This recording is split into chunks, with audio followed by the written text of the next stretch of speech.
All right, Judge Johnson, we are back with another exciting guest, Mr. Franco Vega. Can we just introduce yourself, to the people and let them know, a little bit about yourself and what you do? Well, first, thanks, Judge, for hosting me. My name is Franco Vega. I'm the founder and director of an organization called the Right Way Foundation, located in South Central Los Angeles. And we service foster youth 18 to 25 years old, which is considered transition age youth. And my organization provides therapy, mental health services, and jobs simultaneously. We provide housing and things like that too, but our main ingredients is therapy and jobs. We deal with their trauma while we help them stay on the job, because we know we're the only ones that if we don't work, we don't live. We don't have a rich uncle to fall back on or some parents with a lot of money because we're in the foster care system. If we had that, we wouldn't be in the foster care system, or we wouldn't have came from the foster care system. So that's my program. We're located in the heart of South Central, and we have over 450 youth in our program. 90% sadly African-American, 9% Latinos, and 1% white. Wow, those numbers are astonishing. I mean, when you look at it, do you think, just like even based off of those numbers, that the concept of generational wealth creates something, a readiness perhaps for life? Oh, definitely. Definitely. Like you say, generational wealth, our community hands down generational trauma. Yeah. We don't hand down generational wealth, we hand down generational trauma. And I remember one of my original board members said a joke that trauma is the gift that keeps on giving. And we have to break that cycle of trauma being passed down. And yeah, that generational wealth, I see other friends who have had that passed down to them, and they're at an advantage, good credit, know how to open up a credit bank account, know how to have been working since they're like 12, 11 years old, paper routes, Boy Scouts, selling candy. Not our population. Not ours. Sounds like a custodial Roth IRA that they have.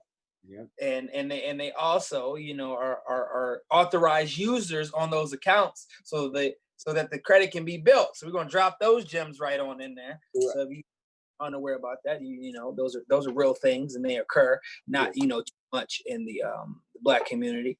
Do you as far as, like, I know you said like mental health is a big thing, and I've seen it, and I've been able to be around it in the sense of from my previous job and workplace, that I'm able to identify when someone may or may not be off of meds, and I kind of feel offended when other people don't, recognize it, but I can't, get, too jammed up about it, because one of those things, like, they're inexperienced to it, and there's not a lot of awareness brought to mental health, and it's a huge thing, because you said trauma, later on things can, happen to you at a young age, and then when you're older, it reverts back. Correct. You're 100% right. I'm 47, and I always got to think, how old am I? I'm 47, and I was abused tremendously by my mom. My biological mom beat me like an animal, and unfortunately through her abuse I ran and joined the gang at a young age, and then unfortunately I got locked up in the 80s in and out of juvenile hall. But at 47, that trauma is still there. About 10 years ago, I finally really sat down with 2 therapists and really dealt with the trauma. But it was a lot of drug abuse in that time. I was a functioning addict. I went to the military, I went to college, but I still abused my body, because at night I still had that trauma, those nightmares. I didn't feel loved. I didn't feel like I was worth something. And I'm talking about I was successful. This is not a little kid no more. I'm talking about I had careers. I was with the city, I was with the county, I was with major foundations, running things, program director, and still just abusing drugs. And all because of the abuse my mom put on me from the age of 5 to 15 years old. Wow. Functioning. Yep. But functioning. And then people get confused.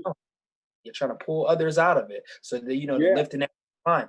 How do you feel like, the lifting as you climb type of thing, well, not a type of thing, but the philosophy of that. How has that, impacted your life to be able to say, I was once where you were, and able to tell someone that it's possible to overcome the demons that, that they're, that are present in their life today. Oh, definitely. We even have a topic, a discussion called pain to power. The abuse that my mom put me through, it motivates me now. She said some hateful things, that she wished I was dead. She wished I was never born.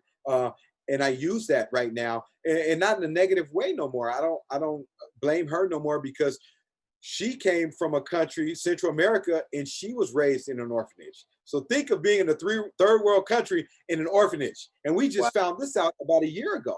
So now I can recall, I can see now that it really wasn't her fault. She got it and she just gave it to me. She just passed it down, the trauma, you know? So And so I tell my youth, yeah, I preach to my youth, they can't pass this trauma down to their kids. You know, when they decide to get in a loving relationship and reproduce, you know, they have to think first about how did they feel. Like I have 4 kids. I don't beat none of my kids. You know, they're old too. One is 26, so I can't spank her.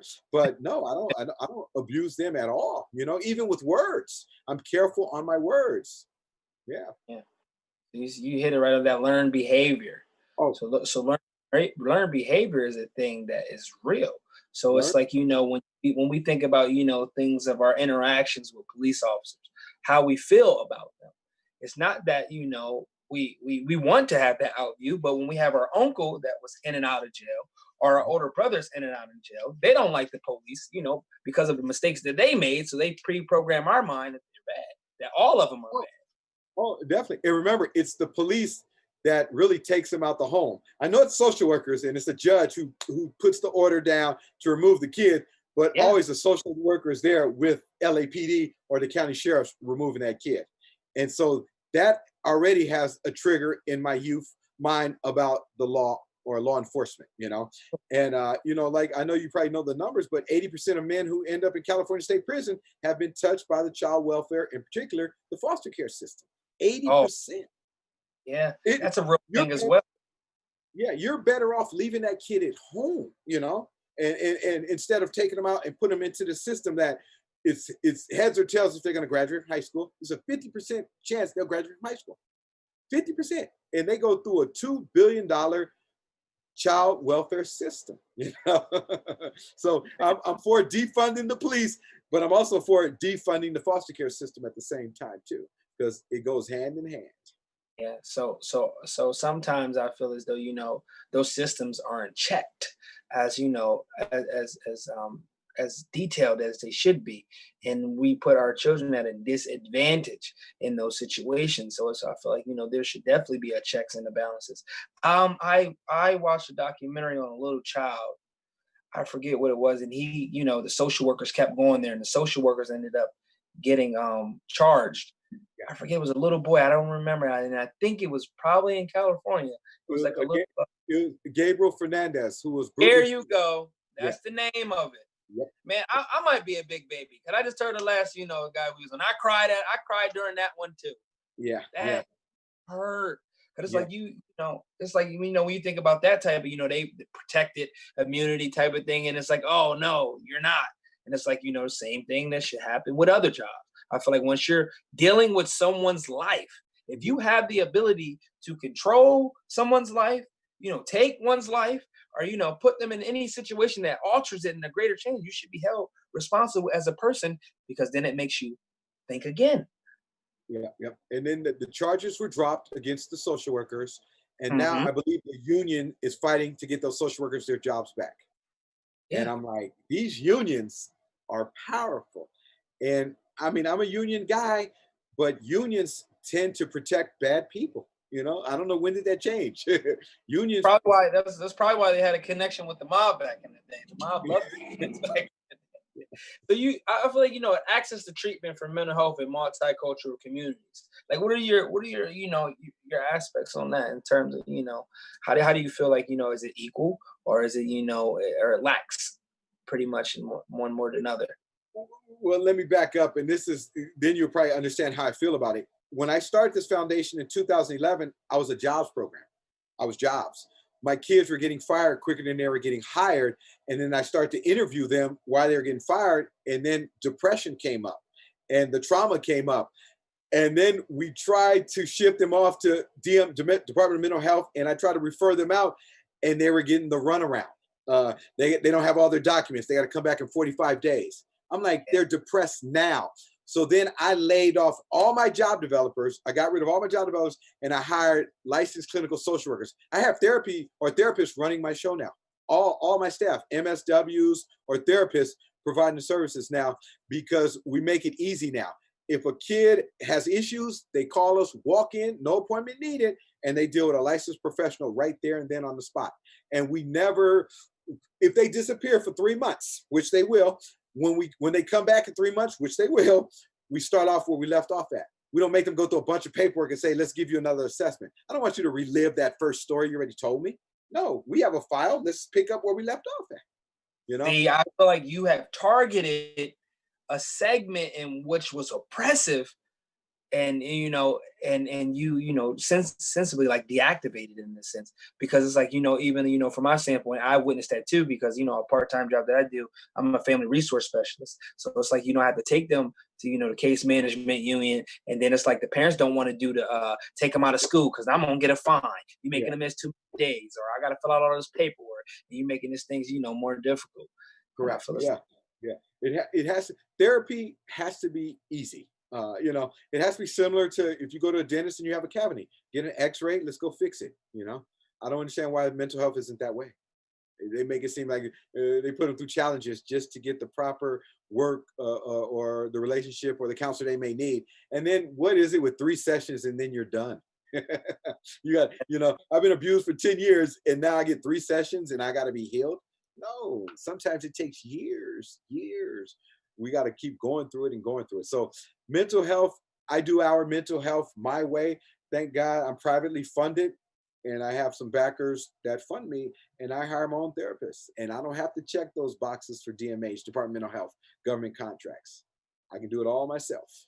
See, because then it's not a money's game where it's like, we got to get these numbers up, and it's a numbers game. It's more about the client, and it's more about, doing quality work and ensuring that, the services are effective, because that's key here. Yep, that's exactly. Yeah, because you're 100% right. And we look at it too, and I flip the script. It is a numbers game for me, but I want to see success.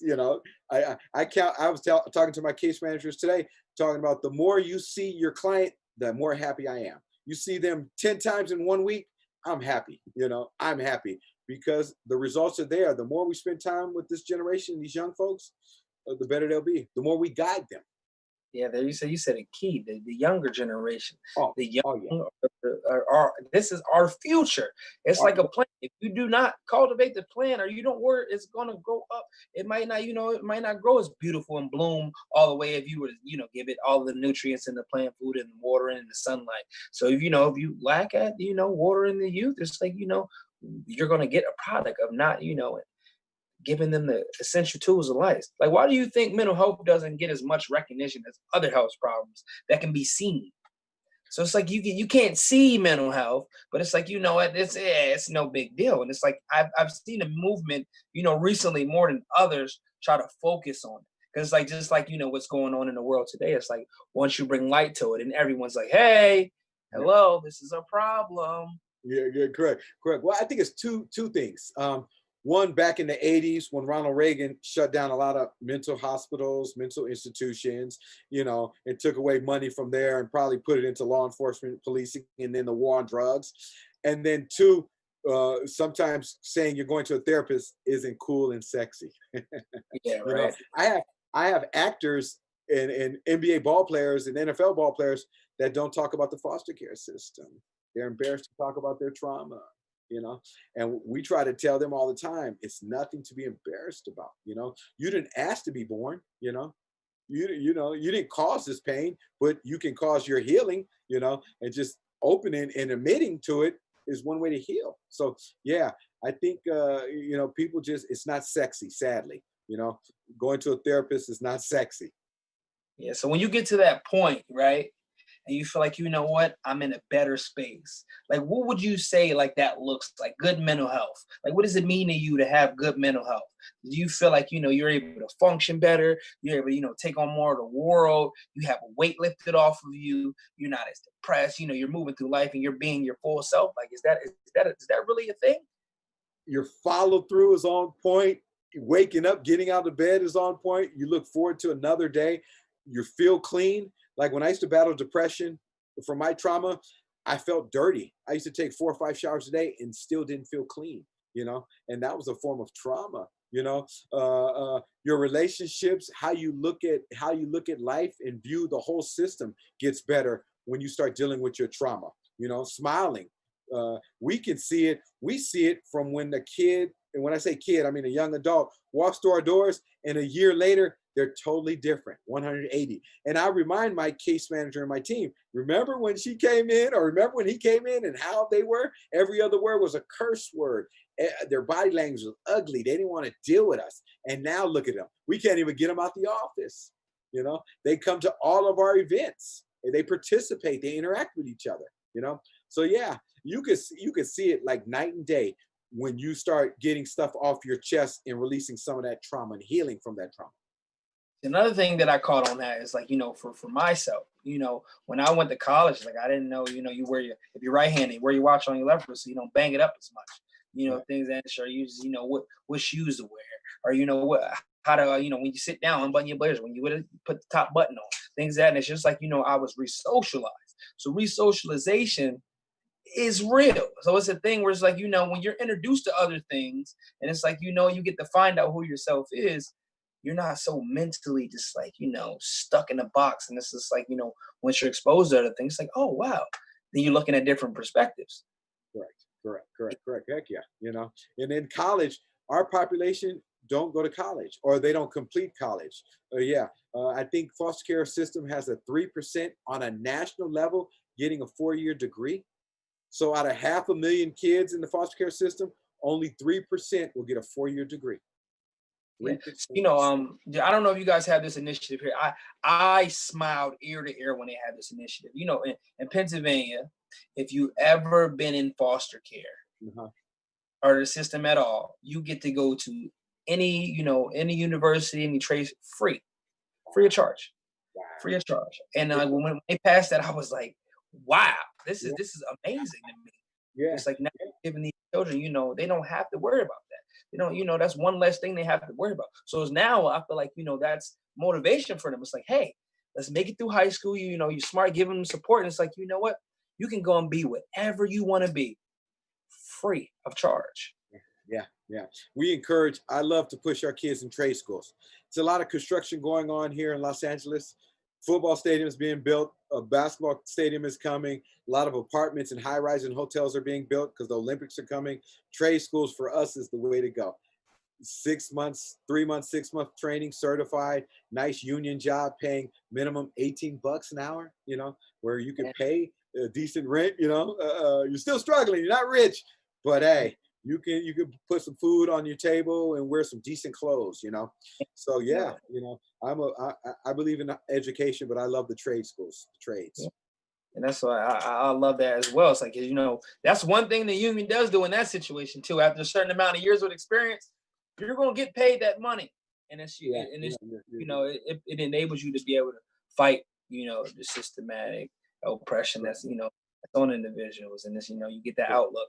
I know my nonprofit, we're trying to look into a program where, we get you the trade job, and then we get you in the community, and we get you shadowing, and you're able to see that. Cause it's like, I feel like, in our community, it's more so like, you don't get to see individuals doing other things, other than, the crimes that are in the paper, because, paper is one of the things that puts out a lot of negativity. It's like, oh, you heard who got shot.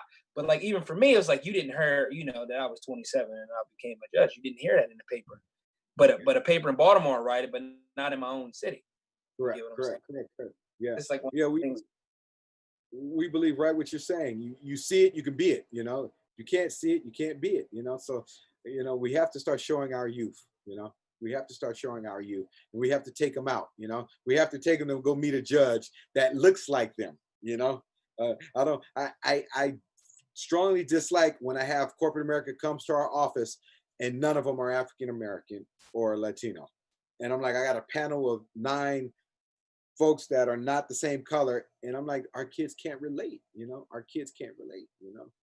So is it like one, like if you had to pick like a couple things that you make sure, like, that you guys do it right way up? Like, is there like a blueprint? It's like, what, we got to make sure this happens. Prefers like as a graduation process, or, you guys make sure it's at a check-in, or, if there's an individual even able to, come back and be a part of a panel, or, or do the lifting as we climb type of thing. Yeah. Well, first they got to go through our 32-hour curriculum called Operation Emancipation. All of them have to go through that. No excuses. Everyone has to graduate. Then after we have to, if they're not job ready, we have to put them on a paid internship. I got to start giving them some kind of experience, listening to some kind of supervisors following orders, you know. And then after they do the internship, then we place them on a regular job, and then we celebrate their success every time we have one. 3 month on the job, 6 month on the job, 9 month on the job, a year on the job, savings account when they purchase their new car. Anything you would celebrate your biological kid, we celebrate our kids at Right Way. Anything from birthday to anniversaries. Yeah, because we believe celebrating the small things builds their self-esteem, you know. And then when they build them small bricks, next thing you know, they have a solid foundation. And the foundation is very important at the Right Way. It's very important. It was like like when we said that, it's like when I was hearing about you know when they go to jobs and they're getting in trouble for stuff. It's like, so you guys are like touching on social etiquettes. Are those some certain things that you know you guys touch on? And as far as like you know even like some of them are they don't have the father, or it's like you know if you're pulled over by the police, or if you know if these things are happening, this is how you handle it. You know, make sure you have good posture, make sure you shake hands, look in the eyes, things of those natures. Yeah, correct. We have to go through all those are all the basics that traditional parents train their kids, their biological kids when they're younger. We even took it a step further, and we're training companies on how to be trauma informed, on how to work with our population. You know, we make all of our companies like Blooming. We're talking about big companies, Bloomingdale's, which is owned by Macy's, AEG, which owns the arena where the Lakers play at, and they're 40% owners of the Lakers, and they have stadiums throughout the whole world from here to China. So we teach these companies on being trauma informed, so now they can be mentors. Because in the end of the day, you don't want to fire the kid because that costs you money. You want to keep that kid. You want to keep that worker. So we train our supervisors on how to become mentors on the spot, you know, and without crossing that imaginary line. You know, if the kid does something tremendously bad, comes to work smelling like marijuana and drunk or stealing, you got to terminate the kid. But if they're coming not smelling, they're not fresh, hygiene, or their wrinkled clothes, you know, talk to them, see what's going on. 9 times out of 10, they're probably homeless, you know. And you shouldn't fire a kid because he's homeless. He showed up for work. Give him that credit. Because if I don't have a place to stay, I'm not going into my office tomorrow, you know. So that's what we started to teach corporate America how to be trauma informed with our population. And it's been very successful. Imagine if, you know, some of our officers, judges, or things like that was trauma informed. That would be beautiful, because I feel like you would have more people that are more compassionate and understanding of you know situations. Oh, definitely. We've trained the LA City Attorney's Office on trauma informed because they approached us because they started to notice that they're prosecuting a lot of foster kids. And they came up to us and said, wait a minute, this is not benefiting us. We know these poor babies didn't ask to be in the foster care system, but why is it mostly them we're prosecuting? And with our sex trafficking girls, 9 out of 10 girls on the streets of South Central that are prostituting themselves are runaways from the foster care system. Oh wow! I know. It was a pleasure talking to you. I'm glad you're, you know, helping end the stigma on, you know, mental health, and the right ways, you know, stepping in there to help the foster kids and the youth. We really appreciate you. I want to thank you personally for doing that, and I appreciate you. Well, thank you, Your Honor, for hosting me, brother. You mean a lot. I'm gonna promote you to all of our youth in our program. They're gonna see you. You can probably get some emails from them. You know, Hey, you're a I role need a model. reason to come to LA. Good to go. We'll invite you and we'll take care of you out here, brother. I promise you. All righty. Thank you.